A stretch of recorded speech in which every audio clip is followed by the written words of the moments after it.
नमस्कार, स्वागत है आप सभी का स्पोर्ट्स वीके पे। मैं हूं आपके साथ योगेश मिश्रा। चैंपियंस ट्रॉफी की दो सफल टीमें दुबई के मैदान पर 9 मार्च कल फाइनल खेलेंगी। ये दोनों टीमों को लेकर के पहले से भविष्यवाणी होती रही कि भारतीय टीम तो जा ही रही है भाई, भारतीय टीम तो फाइनल खेलेगी। दूसरी टीम कौन सी होगी? South Africa, Australia, New Zealand, Pakistan. तो सभी चीजों पे विराम लग गया। अब तो रिजल्ट आ गया। रिजल्ट ये है कि भारत 9 मार्च को दुबई के इंटरनेशनल स्टेडियम में लोहा जिस टीम से लेगा वो टीम होगी न्यूजीलैंड। रणनीति बनाए जा रहे हैं, नीतियां लिखी जा रही है, तमाम तरह के अपने सवालों के जवाब ढूंढे जा रहे हैं, क्योंकि मुकाबला बड़ा है। मुकाबला इसलिए बड़ा है क्योंकि आपके इस मुकाबले के बाद आप चैंपियंस ट्रॉफी के किंग बनेंगे। जो जीता वही सिकंदर, ये बात कही जाती है और इसीलिए दुबई के इस इंटरनेशनल स्टेडियम को जीतने की तैयारी की जा रही है। हर तरफ से, अपनी चारों तरफ से तैयारियों को लेकर न्यूजीलैंड आश्वस्त है। न्यूजीलैंड किसके साथ मैदान पर जाएगा, उधर इंडिया आश्वस्त है किसके साथ उतरेगा। लेकिन कुल मिलाकर के इस जीत से पहले एक छोटा सा, जो क्रिकेट में सबसे पहली भूमिका अदा करता है, वो है टॉस। टॉस उछाले जाएंगे, किसके फेवर में आएगा, किसके अगेंस्ट में आएगा, कौन जीतेगा। क्या जो टॉस जीतेगा वो मुकाबला जीतेगा? ये सवाल लगातार पिछले 10 मुकाबले से किए जा रहे हैं। अगर दुबई के इंटरनेशनल स्टेडियम की बात की जाए, बड़ी बात यह है कि यह पता नहीं है कि किस पिच पे मुकाबले खेले जाएंगे, और इसीलिए संशय बना हुआ है कि जब पिच का पता नहीं तो फिर टॉस का क्या करें। तो हम आपको बताते हैं कि टॉस भारत के फेवर में आएगा तो भारत मुकाबला जीतेगा, टॉस न्यूजीलैंड जीतेगा तो न्यूजीलैंड जीतेगा मुकाबला, या टॉस कोई भी जीते मैच भारत जीतेगा।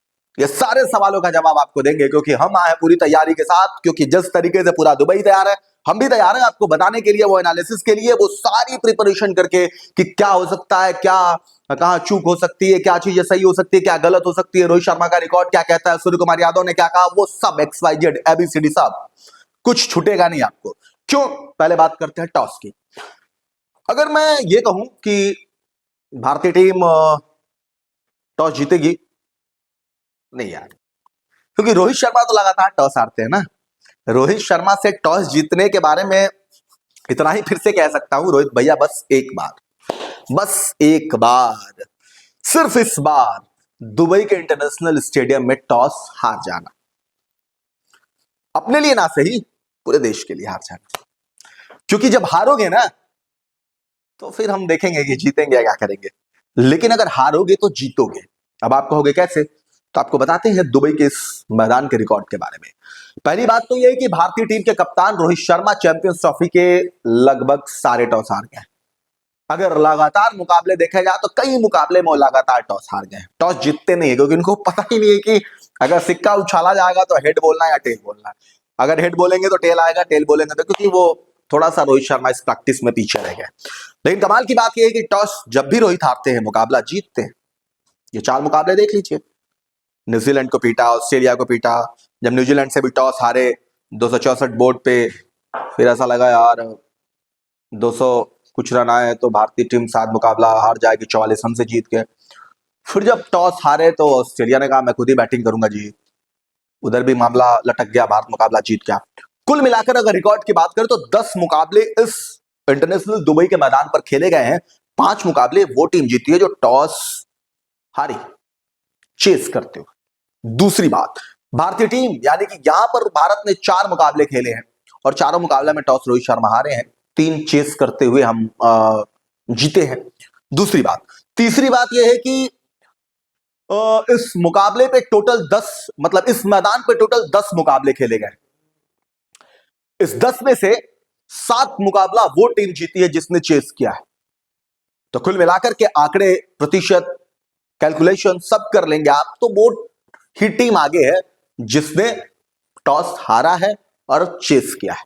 जिसने चेस किया है वो मुकाबला जीता। और हमारे पास तो कोहली है, चेस मास्टर जिसको हम कहते हैं। बड़ा मुकाबला, बड़ी तैयारी, जहां बड़ी बातें होती है वहां कोहली भैया खड़ा होते हैं। तो इस तरीके से हम कह सकते हैं नो डाउट कि हमारे पास वो टीम है, वो सब कुछ है हमारे पास कि हम अगर टॉस हारते भी हैं तो चेस कर सकते हैं। हाँ, एक बात जरूर कहूंगा मैं कि दुबई का जो मैदान है ना, इस मैदान को लेकर के एक चीज बहुत ही अब थोड़ा सा क्लियर हुआ है कि शुरुआत में अगर कोई टीम बैटिंग करती है और फिर जब सेकंड इनिंग में कोई टीम बैटिंग करने आती है तो पिच जो है वो बैटिंग के अकॉर्डिंग हो रहा है। तभी देखो आप 264 चेज हो जा रहे हैं, 267 बन जा रहे हैं, मतलब अप्रोक्स आप कह सकते हैं कि 300 यानी 300 रन के अगर आप नीचे हैं तो लगभग चेस किया जा सकता है अगर आपके बैटिंग स्किल में वो काबिलियत है, क्योंकि ये दुबई के इंटरनेशनल मैदान में हो रहा है, ऐसा दुबई में हो रहा है। तो फिर ये कहना मुनासिब नहीं है कि नहीं नहीं यार हम चेस करके नहीं जीत सकते।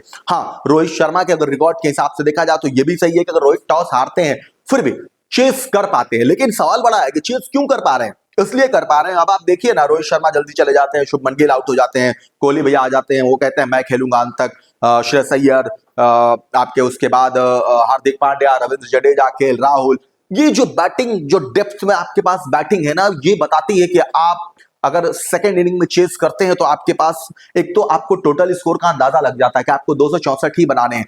दूसरा, आप जब टारगेट आपको सेट मिल जा रहा है 200, 250, 300 की जो भी, तो आपके बैट्समैन उस अकॉर्डिंग अपने आप को ढाल ले रहे हैं। लाइक अगर आप विराट कोहली को देखिए, श्रेयस अय्यर को देखिए, वो पार्टनरशिप जिसकी आप बिल्ड करने के लिए आप सोचते हैं कि एक पार्टनरशिप बड़ा पार्टनरशिप बने, एक पार्टनरशिप ऐसा हो कि मैच के करीब ले जाए, और अंत में जब आप जाते हैं तो आपको लगता है कि यार हार्दिक पांड्या अगर 12 गेंद में 24 रन की जरूरत है, हार्दिक 24 गेंद में 12 रन की जरूरत है, हार्दिक, तो वो जो टेम्पो है ना बैटिंग करने का, वो इस चीज को बता रहा है कि भारतीय टीम बाकी टीमों से, न्यूजीलैंड कितनी भी रणनीति कर ले, कितना भी प्लानिंग कर ले, लेकिन जीतेगा तो इंडिया ही। कब वानखेड़े आएगा? मैंने उस दिन भी आपसे बोला था कि 99.9% टीम इंडिया चैंपियंस ट्रॉफी जीत रही है, 0.1% छोड़ देते हैं क्योंकि वो ऊपर वाला तय करेगा, भाग्य तय करेगा, उस दिन का खेल तय करेगा, क्योंकि 0.1% अपने फेवर में ना रह के उन सबको मिक्स कर देते हैं। लेकिन रिकॉर्ड के हिसाब से दूसरी बात, एक और भी चीज कहते हैं, क्या भारतीय टीम इस बार वॉशिंगटन सुंदर को मौका देगी, कुलदीप को बैठाएगी? इसलिए क्योंकि यहां भी एक बड़ा सवाल है कि अगर आप वॉशिंगटन सुंदर को लेकर के आते हैं, मुझे ऐसा लगता नहीं है, बट मतलब एक थोड़ा सा जो अभी सवाल चल रहे हैं, तैर रहे हैं सोशल मीडिया पे, क्योंकि वॉशिंगटन सुंदर को लाने के बाद आपके पास एक बहुत इंपॉर्टेंट चीज होती है कि वो कुलदीप यादव की गेंदबाजी कुछ खास नहीं रही चैंपियंस ट्रॉफी में, कुछ अच्छा नहीं किया, तो उनके आने से आपके पास बैटिंग का एक और बंदा बढ़ गया। कुलदीप प्रॉपर बैटिंग नहीं कर पाते हैं, लेकिन अगर वॉशिंगटन सुंदर को आप लेते हैं तो वॉशिंगटन सुंदर प्रॉपर बैटिंग भी कर लेते हैं, और स्पिन गेंदबाजी लगभग उनके पास ठीक है। क्यों?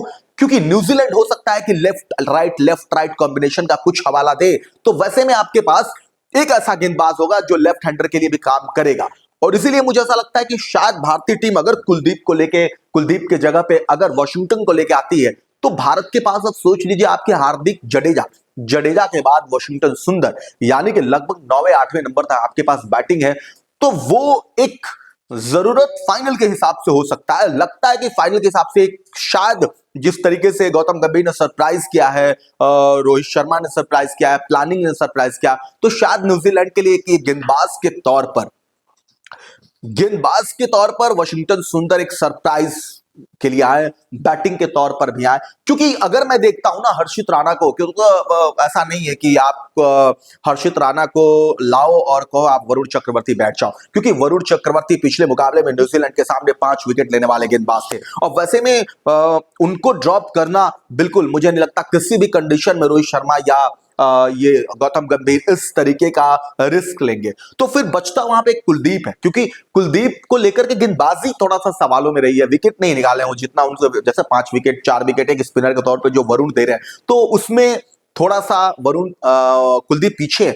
अब शायद भारत अगर ये प्लानिंग करता है तो भारत के फेवर में हो सकता है, देखो यार क्या करते हैं पता नहीं, लेकिन कुछ तो जरूर सोच रहे होंगे गौतम गंभीर, क्योंकि ये उनके लिहाज से भी बहुत बड़ा मुकाबला है। मुकाबला इसलिए भी बड़ा है क्योंकि उनकी कोचिंग में भारतीय टीम आईसीसी के चैंपियंस ट्रॉफी के फाइनल तक पहुंची है, ये बड़ी बात है। शुरुआती नो डाउट कि रोहित शर्मा के लिए चौथा है, रोहित शर्मा के लिए हो सकता है कि रोहित शर्मा 3 खेले हैं, तो उस मुकाबले के उस लिहाज से थोड़ा बहुत समझा जा सकता है रोहित के लिए, चलिए ठीक है। हालांकि रोहित के लिए भी उतना ही बड़ा है, क्योंकि हो सकता है ये भी कहा जा रहा है कि रोहित शायद इसके बाद अपने आप को ड्रॉप करें, जैसे उन्होंने T20 वर्ल्ड कप जीतने के बाद T20 से किया। तो ये सारे सवाल हैं, लेकिन गौतम गंभीर की प्लानिंग, क्या वो मास्टर स्टोक्स, क्या गौतम गंभीर की वही रणनीति जो उन्होंने न्यूजीलैंड के खिलाफ पहले किया था, कुछ बदलाव करेंगे या सेम टीम के साथ जाएंगे? कल पता चल जाएगा। दुबई तैयार है, भारत तैयार है, चैंपियंस ट्रॉफी का इंतजार है। आप भी देखते रहिए, हम भी देखते हैं कि क्या होता है कल के मुकाबले में, नतीजे कैसे आते हैं। फिलहाल के लिए इतना ही, नमस्कार।